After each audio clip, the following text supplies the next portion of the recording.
HDFC Mid Cap Opportunity Fund. HDFC category one of the most performing fund. এটি খুবই popular একটি fund. এটির যদি আপনি অ্যাসেট আন্ডার ম্যানেজমেন্ট যদি আপনি দেখেন সেক্ষেত্রে দেখতে পাবেন মোটামুটি কিন্তু ৭৫,০০০ করোড়ের কাছাকাছি, যেটি স্পেশালি এই ফান্ডটিকে নাম্বার 1 পজিশনে নিয়ে গিয়েছে, যেটি এই ক্যাটাগরির মধ্যে সবচেয়ে বেশি। আজকে আমরা এই স্কিমটির উপর স্টাডি করব এবং আলাদা আলাদা প্যারামিটারেও আমরা এই স্কিমটির বিশ্লেষণ করব, যেরকম এই ফান্ডটির ওভারভিউ কেমন কি আছে, এই ফান্ডটির পাস্ট পারফরমেন্স কেমন কি আছে, এর পাশাপাশি এই ফান্ডটিকে কম্পেয়ার করব এর যেসব কম্পিটিটর গুলি মার্কেটে আছে তাদের সঙ্গে।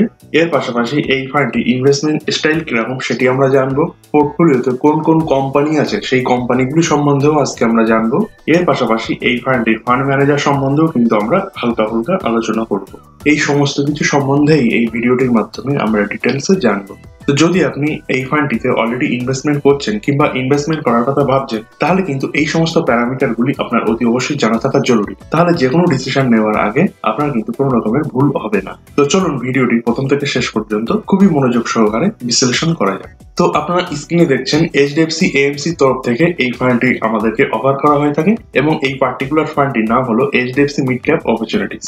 তো সর্বপ্রথম কথা বলবো এই ফান্ডটির ওভারভিউ সম্বন্ধে। তো এখানে যেটি আপনি দেখতে পাচ্ছেন এটি একটি মিড ক্যাপ ক্যাটাগরির ফান্ড, যার কারণে এখানে 65% যে অ্যালোকেশন সেটা কিন্তু মিড ক্যাপ স্টকের মধ্যেই আপনি পাবেন, যেটি মিড ক্যাপ ক্যাটাগরি অনুসারে 65% কিন্তু আপনার মিড ক্যাপ ক্যাটাগরিতে থাকা চাই, সেটি কিন্তু এখানে আছে। The scheme may also seek participation in other equity and equity-related securities to achieve optimal portfolio construction. তো এখানে 65% কম্পালসারি হয়ে থাকে, মিড ক্যাপ স্টকই আপনার ইনভেস্টমেন্ট করতেই হবে এবং আদার্স যে পার্সেন্টেজটা এক্সট্রা থাকছে সেটা কিন্তু ফান্ড ম্যানেজার তার দূরদর্শিতা অনুসারে কিন্তু সেই ইনভেস্টমেন্ট করতে পারে। তো এখানে অনেকেই তাদের যে স্কিমটা সেই স্কিমের যে অবজেক্টিভ সেটা কিন্তু তারা পড়েই না, যেটা কিন্তু খুব একটি ইম্পর্টেন্ট বিষয়।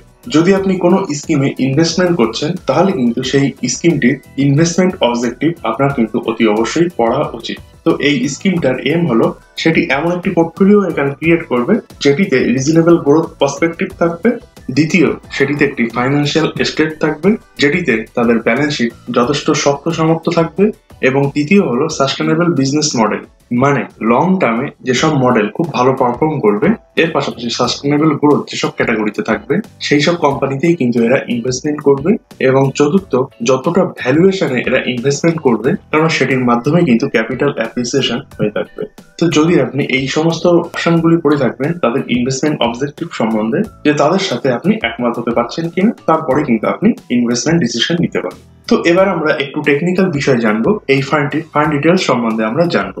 তো এখানে এই স্কিমটা কাদের জন্য সুটেবল, তো এখানে দেখবেন লেখা আছে 3 years and above। তাহলে আমাদের দৃষ্টিকোণ থেকে যদি আপনি কোনো মিড ক্যাপ ক্যাটাগরিতে ইনভেস্টমেন্ট করেন তাহলে কিন্তু মোটামুটি আপনার একটি ওয়েলথ জেনারেশন করতে গেলে 5 years ধরে চলা উচিত। তার আগে কিন্তু আপনি খুব বেশি রিটার্ন এখান থেকে পাবেন না, কিন্তু এদের দৃষ্টিকোণ থেকে 3 years কিন্তু আপনার অতি অবশ্যই এই ফান্ডটিতে থাকা উচিত যদি আপনি এই ফান্ডটিতে ইনভেস্টমেন্ট করেন তাহলে। নেক্সট দেখতে পারেন ইনসেপশন ডেট, মানে এই স্কিমটি কবে থেকে লঞ্চ হয়েছিল সেই ডেটটা আপনি এখানে দেখতে পারেন। জানুয়ারির 1 তারিখ 2013 সাল থেকে কিন্তু এটি শুরু হয়েছিল লেখা আছে, কিন্তু এই স্কিমটা কিন্তু এর থেকেও অনেকটাই পুরাতন। 2007 থেকেই কিন্তু এই স্কিমটি মার্কেটে চলছে। মিনিমাম এসআইপি অ্যামাউন্ট 100, মানে মিনিমাম 100 টাকা থেকেই কিন্তু আপনি এই স্কিমে এসআইপি শুরু করতে পারেন। রিস্কোমিটার, তো এটির মাধ্যমে আপনি এটি বুঝতে পারবেন যে পার্টিকুলার স্কিমটি আপনি ইনভেস্টমেন্ট করছেন সেই পার্টিকুলার স্কিমটিতে কতটা রিস্ক ইনভলভ আছে। তো এটি যেহেতু একটি মিড ক্যাপ স্কিম, তার মানে এই স্কিমটিতে কিন্তু একটি হাই রিস্ক থেকেই থাকবে, সেই জন্য এখানে দেখবেন লেখা আছে ভেরি হাই রিস্ক। এখানে ইনভেস্টমেন্ট করার আগে অতি অবশ্যই কিন্তু আপনি আপনার রিস্ক ক্যাপিটাল অনুযায়ী এবং আপনার যে ফাইন্যান্সিয়াল অ্যাডভাইজার আছে সেই হিসাবে আপনি তার সাথে কনসালটেট করেই কিন্তু আপনি যে কোনো ফান্ডে ইনভেস্টমেন্ট করবেন। আমরা কিন্তু শুধুমাত্র ইনফরমেশন গুলি আপনাদের সামনে তুলে ধরছি, কোন রকম রেকমেন্ডেশন কিন্তু আমরা দিচ্ছি না। তো এবার নেক্সট আমরা বেঞ্চমার্ক এখানে দেখে নেব। তো বেঞ্চমার্ক হলো সেই সব প্যারামিটার যে প্যারামিটারের অনুযায়ী এই পার্টিকুলার ফান্ডটি আমরা যে পারফরমেন্স সেটি আমরা জাজ করব।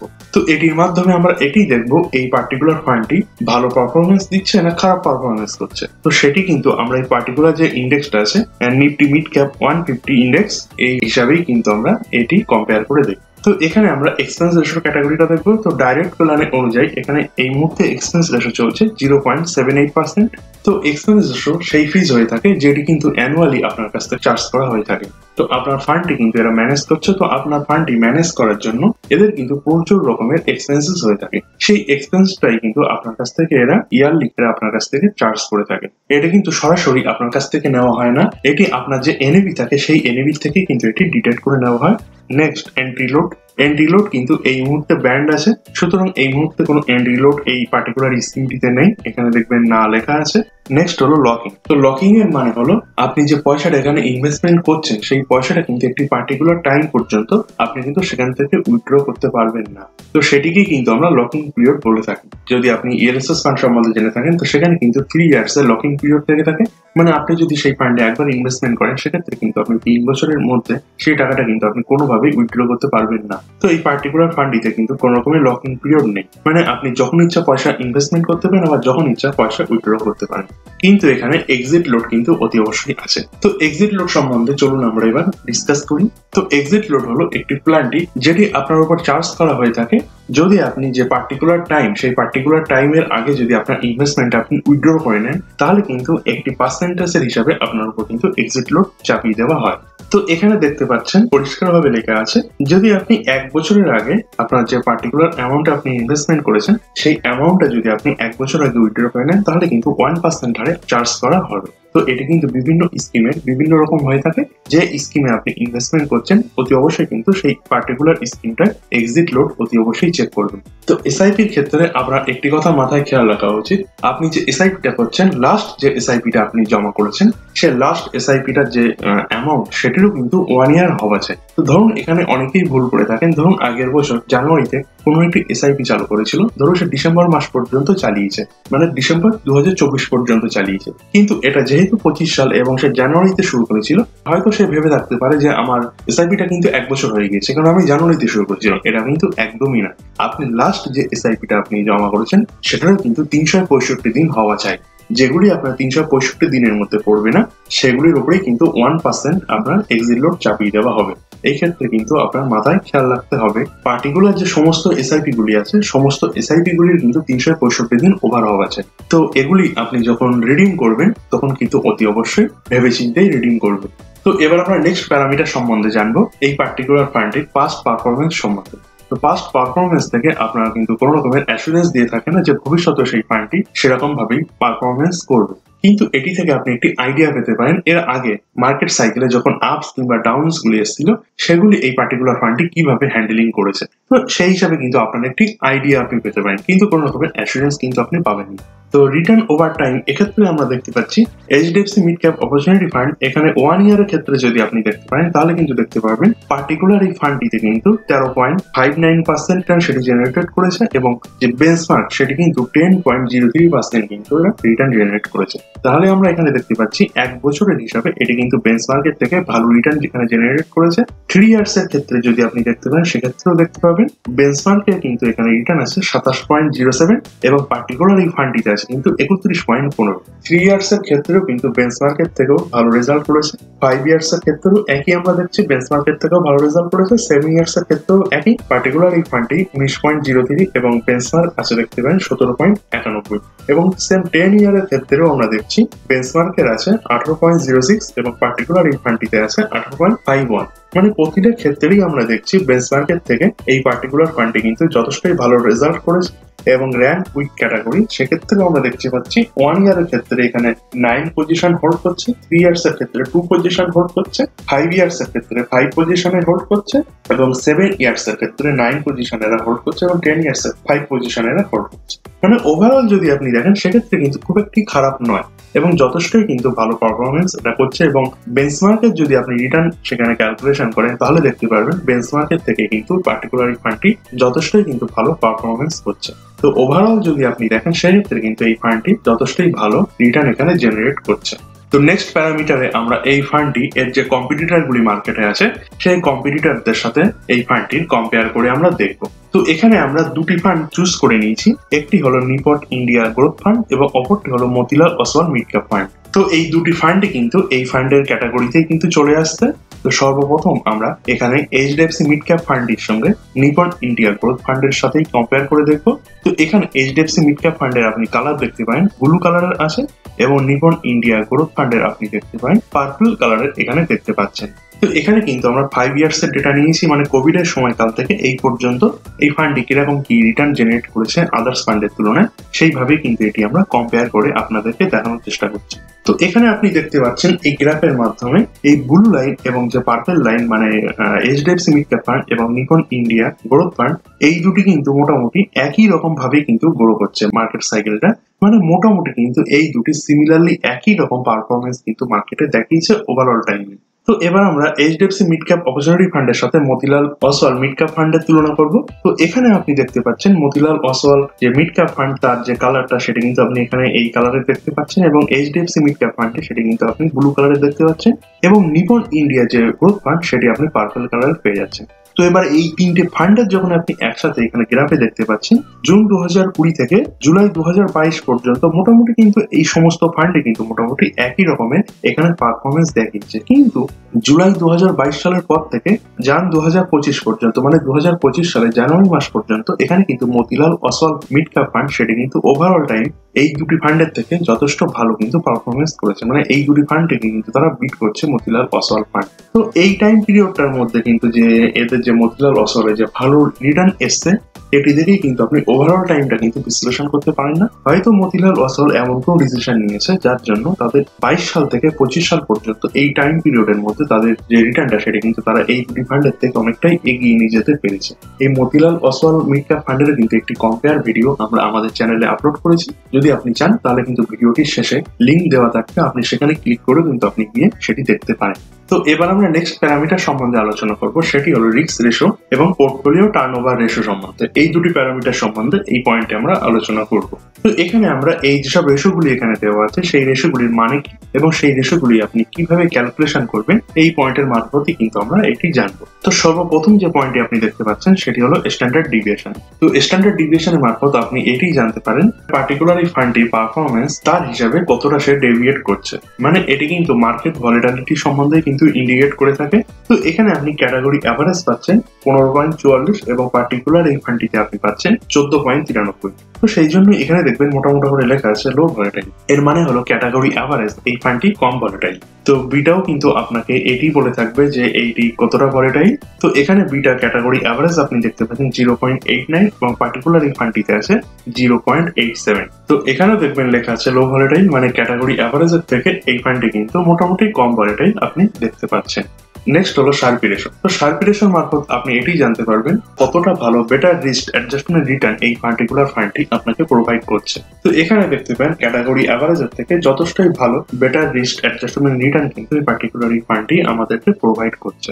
টেনার্স রেশিও, এখানে কিন্তু আপনি দেখতে পারেন ক্যাটাগরি অ্যাভারেজের থেকে পার্টিকুলার এই ফান্ডটি যথেষ্টই কিন্তু ভালো মেনটেন করে চলছে।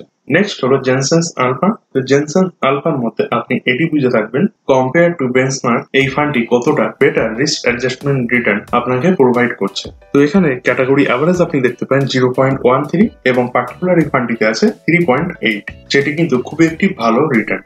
এবার নেক্সট আমরা পোর্টফোলিও টার্নওভার রেশিও দেখবো। পোর্টফোলিও টার্নওভার রেশিওর মানে হলো এই পার্টিকুলার ফান্ডটি এক বছর তার যে পোর্টফোলিও আছে সেটি কতবার সে চেঞ্জ করছে, মানে বাই এবং সেল করছে, মানে তার যে পোর্টফোলিওটি আছে সেটি কতবার সে বাই করছে, কতবার সেল করছে, কতবার সে চেঞ্জ করছে, এই সমস্ত কিছু যে বায়োডাটা সেটি কিন্তু আপনি পোর্টফোলিও টার্নওভার রেশিওর মধ্যেই পেয়ে যাবেন। তো এখানে আপনি টোটাল যে টার্নওভার রেশিও সেটি আপনি দেখতে পাচ্ছেন, যেটির মধ্যে অ্যাক্রস ইকুইটি, ডেট আর ডেরিভেটিভ মোটামুটি কিন্তু 28% কাছাকাছি আছে, যেটি কিন্তু খুবই ভালো। তো এটির মানে হলো এই ফান্ডটি খুব কম পরিমাণে তাদের যে পোর্টফোলিও যেসব স্টকগুলি আছে সেটি কিন্তু বাই এবং সেল হচ্ছে। নেক্সট প্যারামিটারে আমরা জানবো এই পার্টিকুলার ফান্ডটি অ্যাসেট অ্যালোকেশন সম্বন্ধে। তো এখানে দেখতে পাই 92.5% এর কাছাকাছি মোটামুটি তাদের ইকুইটিতে ইনভেস্টমেন্ট আছে এবং 7.44% তারা ক্যাশ এই মুহূর্তে হোল্ড করে রেখেছে। জায়ান্ট ক্যাটাগরিতে 1.22% এদের অ্যাসেট অ্যালোকেশন আছে, লার্জ ক্যাপে 32.54% এদের অ্যালোকেশন আছে এবং মিড ক্যাপ ক্যাটাগরিতে 62.18% এদের অ্যালোকেশন আছে এবং স্মল ক্যাপ কোম্পানির মধ্যে 4.05% এদের অ্যালোকেশন আছে। ওভারঅল ফান্ডের যে স্টাইল সেটা কিন্তু আপনি এখানে দেখতে পাচ্ছেন, এদের ইনভেস্টমেন্ট স্টাইল কিরকম। এর পাশাপাশি এটি যেহেতু একটি mid cap fund, mid cap কোম্পানিতে কিন্তু এরা বেশি ইনভেস্টমেন্ট করে থাকে। তো সেই জন্য এখানে এই যে স্কোয়ারটা আছে সেটি আপনি দেখতে পারেন মিডিয়াম পজিশনে কিন্তু হোল্ড করছে। নাম্বার অফ স্টক আপনি এখানে দেখতে পারেন 79, মানে 79 স্টক এদের পোর্টফোলিওতে আছে। টপ 10 স্টকের ক্ষেত্রে আপনি দেখতে পাচ্ছেন 31.21% এদের যে অ্যালোকেশন সেটি টপ 10 স্টকের মধ্যেই আছে। এর পাশাপাশি এই ফান্ডটি টপ 10 কোম্পানিতে কারা আছে সেই সম্বন্ধেও কিন্তু আপনার একটু অর্ধেক নলেজ থাকা প্রয়োজন, যেটি মারফত আপনি এটি জানতে পারেন এই পার্টিকুলার ফান্ডটি কিরকম টাইপের কোম্পানিতে এরা ইনভেস্টমেন্ট করছে। তো এদের পোর্টফোলিওতে যে টপ 10 কোম্পানিগুলি আছে সেগুলি কিন্তু আপনি এখানে দেখতে পান। ম্যাক্স ফাইন্যান্সিয়াল সার্ভিসের মধ্যে 4.45% অ্যালোকেশন আছে, যা ফেডারেল ব্যাংকের মধ্যে 3.36% আছে, বালকৃষ্ণ ইন্ডাস্ট্রিজ এর মধ্যে 3.34% আছে, ইপকা ল্যাবরেটরির মধ্যে 3.01% আছে। এইভাবে কিন্তু আপনি প্রতিটার ক্ষেত্রে এখানে পার্সেন্টেজ ওয়াইজ দেখতে পারেন। তো এগুলি কিন্তু এই ফান্ডটির টপ 10 কোম্পানি। তো এবার আমরা কথা বলবো এই পার্টিকুলার ফান্ডটির ফান্ড ম্যানেজার সম্বন্ধে। তো যারা ইনভেস্টমেন্ট করে থাকে তাদের মধ্যে অনেকে কিন্তু জানেই না পার্টিকুলার সেই ফান্ডটিতে ফান্ড ম্যানেজার কারা আছে। তো আপনি যদি কোনো ফান্ডে ইনভেস্টমেন্ট করেন সেই ফান্ডটির ফান্ড ম্যানেজার সম্বন্ধে একটু হিস্ট্রি কিন্তু আপনার জানা থাকা চাই। দিনের শেষে আপনি যে পয়সাটা ইনভেস্টমেন্ট করেছেন সেই পয়সাটা কোথায় ইনভেস্টমেন্ট হবে সেটা কিন্তু সম্পূর্ণ নির্ভর করে ফান্ড ম্যানেজারের উপরে। সেই জন্য আপনার কিন্তু হালকা নলেজ সেই ফান্ড ম্যানেজার সম্বন্ধে থাকা চাই। তো এই ফান্ডটি দুজন ফান্ড ম্যানেজার, তাদের নামটি আপনি এখানে দেখতে পারেন এবং তাদের বায়োডাটা সম্বন্ধে যদি আপনি জানতে চান তাহলে কিন্তু ক্লিক হেয়ার এখানে ক্লিক করে তাদের যে পাস্ট পারফরমেন্স গুলি কিরকম কি আছে এবং তাদের যে সব হিস্ট্রিগুলি সেগুলি কিন্তু আপনি এখানে ক্লিক করে দেখতে পারেন। তো একটি ফান্ডের মাল্টিপল কিন্তু ফান্ড ম্যানেজার হতেই পারে। তো পার্টিকুলার এই ফান্ডটি যে মেন হ্যান্ডলিং করে সেটা কিন্তু চিরাগ জি করে থাকে। তো এই ফান্ডটি কিন্তু এই চিরাগ জি 2007 সাল থেকেই কিন্তু চালিয়ে আসছে। এই পার্টিকুলার ফান্ডটি জবে থেকে কিন্তু মার্কেটে লঞ্চ হয়েছে, যথেষ্টই ভালো পারফরমেন্স আমাদেরকে দিচ্ছে। এর পাশাপাশি ওভারঅল টাইমে কিন্তু এই পার্টিকুলার ফান্ডটি বেঞ্চমার্ক থেকেও কিন্তু বিট করেছে এবং যথেষ্টই ভালো রিটার্ন আমাদের এনে দিয়েছে। তো এই যে চিরাগ জি এরা কিন্তু অনেকটাই ভালো এক্সপিরিয়েন্স এই মুহূর্তে আছে এবং ওভারঅল টাইমের কিন্তু যথেষ্ট ভালো এক্সপিরিয়েন্স সে তার নিজস্ব নলেজ থেকে কিন্তু আমাদেরকে দেখিয়েছে। সেই জন্য আপনি কিন্তু এনার উপর ভরসা করতেই পারেন। তো সেই জন্যই কিন্তু এই এতটাই বিশ্বাস অর্জন করার ফলে কিন্তু এই ফান্ডটি one of the most performing fund, এর পাশাপাশি one of the top asset under management এই ফান্ডটি রাখে। এই বিশ্বাসের উপরেই কিন্তু ভিত্তি করে। এর পাশাপাশি আপনি যদি এই ফান্ডটি সম্বন্ধে আরো বেশি কিছু জানতে চান তাহলে কিন্তু অতি অবশ্যই এইচডিএফসি যে এএমসি সেখানে আপনি ক্লিক করে চলে যেতে পারেন। সেখানে কিন্তু তাদের পুরো বায়োডাটা দেওয়া আছে, আপনি সেখান থেকে কিন্তু স্টাডি করতেই পারেন। এখনো পর্যন্ত যদি আমাদের চ্যানেলটি সাবস্ক্রাইব না করে থাকেন তাহলে সাবস্ক্রাইব করবেন এবং আপনি আপনার মূল্যবান বক্তব্য আমাদের কমেন্ট সেকশনে জানাবেন।